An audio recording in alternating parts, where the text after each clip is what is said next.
We are all part of this tapestry of destiny. The only question is, will you be a thread, or will you be the needle?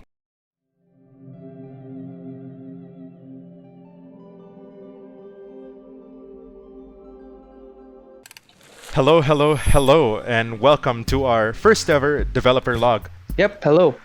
We're Rafa and Miguel. Yes, or Miguel and Rafa, if you prefer that. We've known each other for around 20 years, and we've been playing games for more than half of that. And now we've decided to make a game of our own. So we have a bit of a mistake here, because most devlogs will start at the start of developing the game, but we did a little oopsie, and we waited 3 months to start doing this. So here you go. The game is called Rite of Ruin. That's a very recent development, actually, because I think for a good 2 months or 1.5 months of game dev, it was just called Untitled Metroidvania. But it is nice to have a title now, I'm not gonna lie. If you've played games like Hollow Knight, you know what a Metroidvania is. Essentially, it's all about, exploration, finding these power-ups that make your character stronger, and these abilities, they allow you to progress further. So, the thing with like this kind of genre is it's nothing new, but it seems like in recent times there's been like a renaissance of Metroidvania games coming out. They're all really enjoyable. They all scratch this sort of like Metroidvania itch, and that's kind of what I wanted to do, and what we want to do with this game is just to scratch that itch. Don't take it like anywhere too weird. Nothing like overtly complex. Yeah, you're starting to touch on a bit of what I'll call our design theory or design philosophy for the game, which is basically, if it makes it a good Metroidvania, do it. Personally, when I started out, I was really worried about putting in original features and like cool stuff. But when we talked it out more, we realized like the main design motivator behind putting anything in the game should be, does it make it play better? Does it make it more fun to explore? Is it intuitive to the player? And not really just for the sake of putting in a cool feature. It's just trying to scratch that itch. A lot of Metroidvanias, they all have the same core elements, right? And of course, people try to, put their own twist on it, which is great and all.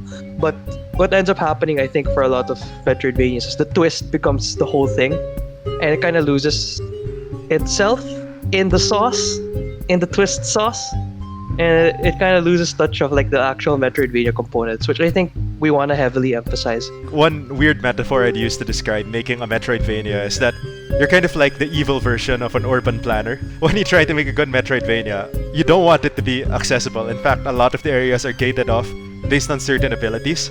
And also, you do want to kind of create a world that, while it has distinct areas, people can kind of get lost in it too. That's part of it, right? Getting lost. Earlier we were talking about how, our design is very much based on what's best for the player experience. And I think one good example of this is how we came up with the Flask System that our game uses now.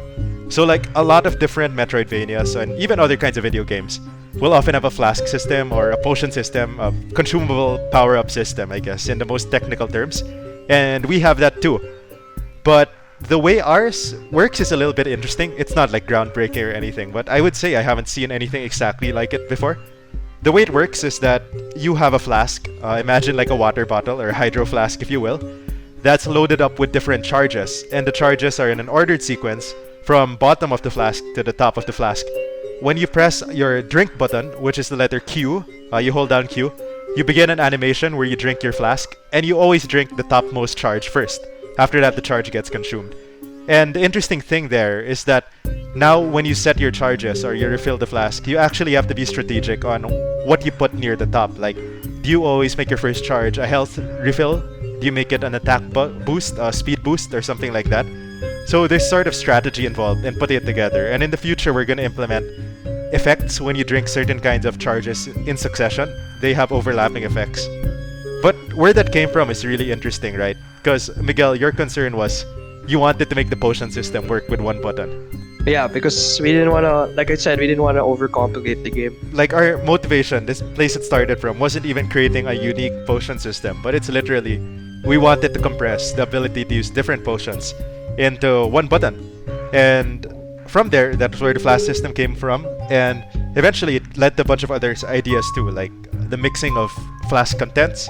One feature which we're implementing right now, we're in the thick of it, is we're implementing a fast travel system, which is a fairly standard feature across different genres of games.